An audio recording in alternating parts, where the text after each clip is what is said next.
Hello বন্ধুরা, কেমন আছো তোমরা সব? আশা করি সবাই খুব খুব খুব ভালো আছো। আমি তো রান্না করে চলে এসেছি রান্না করতে, তোমরা আমার ব্যাকগ্রাউন্ড দেখে বুঝতে পারছো। তো আজকে কিন্তু আমি রান্না করছি পুঁই মিটুলি চচ্চড়ি। শীতকালে জাস্ট জমে যায়, নিরামিষ বলো, চিংড়ি দিয়ে বলো, আমিষ বলো, যেভাবেই করো না কেন পুঁই মিটুলি খেতে কিন্তু দুর্ধর্ষ লাগে। আমি ভীষণ ভালোবাসি পুঁই মিটুলি খেতে। তো আমি কিভাবে পুঁই মিটুলি রান্না করি খুব সহজভাবে নিরামিষ প্রসেসে তোমাদেরকে শেয়ার করছি। তো চলো দেখো। দেখো এই পরিমাণে পুঁই মিটুলি নিয়েছি। পুঁই মিঠুলিগুলো অল্প অল্প করে ছোট করে কেটে নিয়েছি, ঠিক আছে। আর এই সবজিটা দিয়ে আমি করছি, এর মধ্যে কুমড়ো রয়েছে, আলুটা কাটতে ভুলে গেছে, আলুটা কাটছি, শিম রয়েছে, বেগুন রয়েছে, ঠিক আছে। আর আমি আদার্স কোনো সবজি দিইনি, কুমড়ো, শিম, বেগুন আর আলু দিয়ে আমি এটা করব। তো দেখো কিভাবে আমি রান্নাটা করছি। এই দেখো বন্ধুরা, কড়াইতে তেলটা বেশ ভালোভাবেই গরম হয়েছে। এবার আমি এর মধ্যে 5 ফোড়নের জন্য দিলাম। শুকনো লঙ্কা না শেষ হয়ে গেছে বলে আমি শুকনো লঙ্কা ফোড়ন দিতে পারলাম না। তবে 5 ফোড়নের সাথে শুকনো লঙ্কা ফোড়ন দিলে কিন্তু খুব সুন্দর একটা গন্ধ হয়, আমার ভালো লাগে। এবার আমি সব সবজিগুলো দিয়ে জল দিয়ে রেখেছিলাম, সবজিগুলো আমি এর মধ্যে দিয়ে দিলাম। আমি আলু কিন্তু কেটে নিয়েছি, তখন ভুলে গেছিলাম। এই দেখো আলু এরকম লম্বা লম্বা করে কেটে নিয়েছি। আর মনে হয় রান্নার ক্ষেত্রে সবজি কাটাটাও একটা কিন্তু ব্যাপার থাকে। শুধু বেগুনটা এবড়ো খেবড়ো হয়ে গেছে, কারণ বেগুন একটু পোকা ছিল, সেগুলো কেটে বাদ দিয়েছি বলে বেগুনটা একটু কিন্তু এবড়ো খেবড়ো হয়ে গেছে। আমি আগে সবজিগুলো ভাজা করে নিচ্ছি।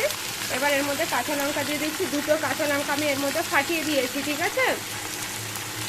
2টো কাঁচা লঙ্কা ফাটিয়ে দিলাম আর গোটা দিয়ে দিলাম। এবার আমি পরিমাণ মতো এখানে হলুদ দিয়ে দেব, আর দিয়ে দেব পরিমাণ মতো নুন।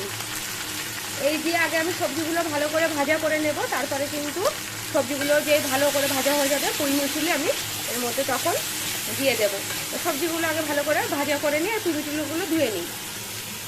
এই দেখো ভালো করে ভাজা ভাজা হয়ে গেছে। আর আমার আজকে একটু এর মধ্যে কাশ্মীরি লঙ্কা গুঁড়ো দিতে ইচ্ছে হলো, চাইলে দিতে পারো, না চাইলেও না দিতে পারো। তো আমার ইচ্ছা হলো আজকে, তো আমি এর মধ্যে কিন্তু একটু লঙ্কার গুঁড়ো অ্যাড করে দিলাম। আর এবার আমি এর মধ্যে পুঁই মিটুলিটা দিয়ে দিচ্ছি। আমি নুনটা একটা পরিমাণ মতো দিয়েছি, বাকি নুন কিন্তু আমি টেস্ট করে দেবো।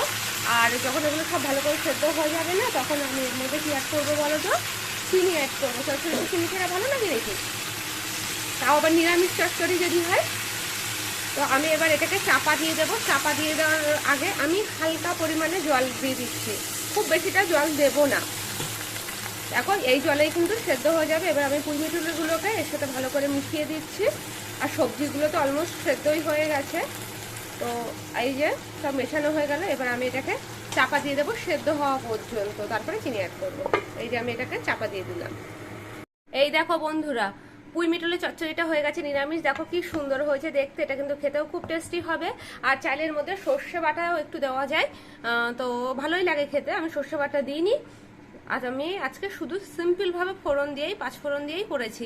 তো বন্ধুরা, যদি রেসিপিটা ভালো লেগে থাকে লাইক শেয়ার কমেন্টস করতে কিন্তু একদম ভুলবে না। আর কি করবে, মুখার্জি ফ্যামিলি ব্লগসকে অবশ্যই সাবস্ক্রাইব করে রেখো। তো চলো এখনকার জন্য টাটা।